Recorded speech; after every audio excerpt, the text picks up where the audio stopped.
बिलासपुर के सरकंडा थाना क्षेत्र में एक लव जिहाद का मामला सामने आया है। तो ना चाडीडी का एक शेख सलमान मुस्लिम लड़का मेरे से बातचीत किया 2021 में, अपने बारे में कुछ नहीं बताया मेरे को।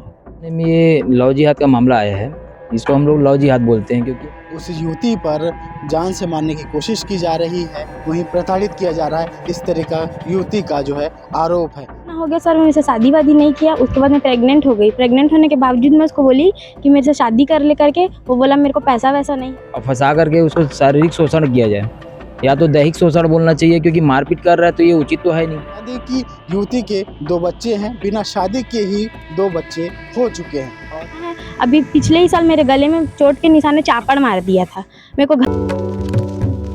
बिलासपुर के सरकंडा थाना क्षेत्र में एक लव जिहाद का मामला सामने आया है, जहां पर युवती ने युवक पर आरोप लगाए हैं कि 2021 से वह उसके साथ रह रही थी, लेकिन इसके बाद उसके 2 बच्चे हुए और अब उस युवती पर जान से मारने की कोशिश की जा रही है, वहीं प्रताड़ित किया जा रहा है, इस तरह का युवती का जो है आरोप है। युवती सरकंडा थाने पहुंची और सरकंडा थाना में अपनी शिकायत दर्ज कराई और शिकायत में उन्होंने यह भी बताया कि उसे जान से मारने की कोशिश की गई, चापड़ से मारा गया, इस तरह के कई बार उन पर हमला करने की कोशिश की गई है और अब शादी नहीं करने की बात भी युवती जो है वो युवक पर आरोप लगाते हुए कह रही है कि अब शादी करने से भी मना कर दिया। बता दें कि युवती के 2 बच्चे हैं, बिना शादी के ही 2 बच्चे हो चुके हैं और लिविंग रिलेशनशिप में 4 सालों से 5 सालों से युवती जो है वो रह रही थी। आइए युवती से सीधे बातचीत करते हैं, क्या कुछ युवती ने आरोप लगाए हैं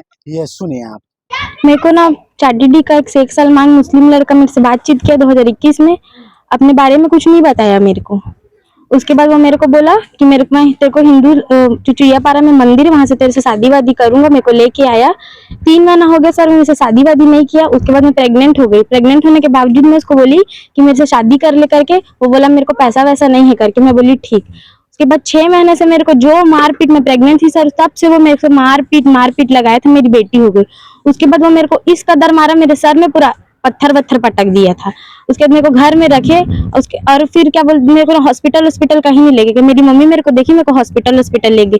जब से हम लोग यहाँ हैं, अभी पिछले ही साल मेरे गले में चोट के निशान ने चापड़ मार दिया था। मेरे को घसीट के यहाँ पूरे रोड में मारा, मेरे को जला तक दिया। और उसके बाद बोलता है बस रोड में जब मारा, मैं सरकंडा थाना में FIR कराई, 151 के तहत उसको अंदर कर दिया। अंदर आने के बाद बाहर निकला, उसके बाद वो मेरे को प्रताड़ित करने लगा। मेरे ही घर में, यहाँ पे मेरा ही घर है 12 नंबर, वहां मेरे ही घर से मेरे बच्चे और मेरे को निकाल दिया और अपना हिंदू लड़की को लाके यहाँ पे रखा हुआ था।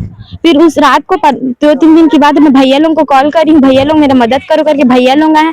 सरकंडा थाना की मैडम है संगीता दीदी, वो आई है, उसको थाना लेके गई है। वहां पे भी मेरे को उसको समझाए, अपना घर वर को खाली किया, मेरा पूरा सामान वामान को तोड़ दिया है।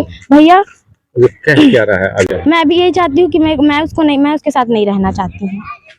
तो शादी नहीं किया? नहीं किया मेरे से, ना वो हिंदू समाज में शादी किया, ना वो मेरे को कोई भी रीति रिवाज में मेरे से वो शादी नहीं किया। और उसने प्रेम जाल में जी पुलिस के पास गई थी? जी मैं गई थी। 151 से सिर्फ उसको 151 लगा था और 151 के लिए वो 3 दिन बस जेल में था। अभी कोई शिकायत ताजा? हाँ, मैं अब भैया का मदद लेके वहाँ पे एक आवेदन दिलवाई हूँ। अब क्या चाहती हैं? वो उसको कड़ी से कड़ी सजा मिले।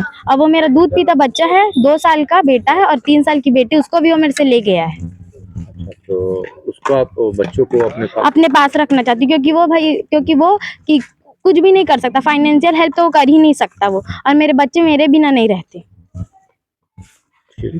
अभी हमारे सामने में ये लव जिहाद का मामला आया है, इसको हम लोग लव जिहाद बोलते हैं क्योंकि अगर किसी रूप से अगर किसी लड़की को अगर प्रेम जाल के हिसाब से फंसा लिया जाए और फंसा करके उसको शारीरिक शोषण किया जाए या तो दैहिक शोषण बोलना चाहिए, क्योंकि मारपीट कर रहा है तो ये उचित तो है नहीं। जिस हिसाब से कार्रवाई हम लोग चाह रहे थे, उस हिसाब से क्या हुआ कि कल हम लोग को जैसे सूचना मिला कि बहन को फिर मारपीट करना चालू कर दिया है।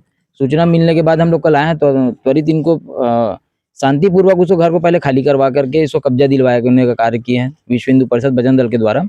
और हम लोग उचित कार्रवाई कराने के लिए अपन ये चाह रहे हैं कि जिस हिसाब से लड़की के साथ में ये चीज़ हुआ, इन लोग क्या है टारगेट करके रखे हुए हैं। आज हमको फिर एक चीज़ ये पता चला कि वो लड़कियों को घुमा रहा है तो हिंदू लड़की लोग को ही घुमा रहे हैं। भाई मुसलमान लड़कियां इनके में कम पड़ गई है क्या जिसके हिसाब से, और जिस हिसाब से इन लोग बात कर रहे हैं उसके हिसाब समझ आ रहा है कि अगर एक लड़की अगर कहीं पे घुसी हुई है अगर ये अपने घर में अगर वापस आ रही है तो उसको भी मारपीट करके फिर भगा दिया गया। तो उस हिसाब से अपन आवेदन तो दे करके सरकंडा थाना में कार्रवाई कराए हैं। अभी जैसे सूचना हम लोग को ये भी मिला है कि इसके दो भाई और हैं, लोग तीनों भाई लोग जो है वो हिंदू और लड़की लोग को ही अपने घर में रखे हुए हैं। कोई किसी से निकाह करने का फॉर्मेलिटी निभा लेता है तो कोई किसी के ऊपर ले जा करके सिंदूर लगा देता है।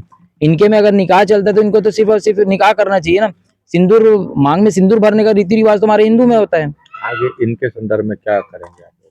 अभी इनके संदर्भ में ये है कि अगर उसके लिए अपन लोग कोर्ट का अभी रास्ता खुला हुआ है, न्याय व्यवस्था के रूप से ही हम लोग कार्रवाई करवाएंगे, उचित से उचित कार्रवाई उसको दंड दिलवाएंगे ताकि किसी और बहन के साथ में ये चीज ना हो सके।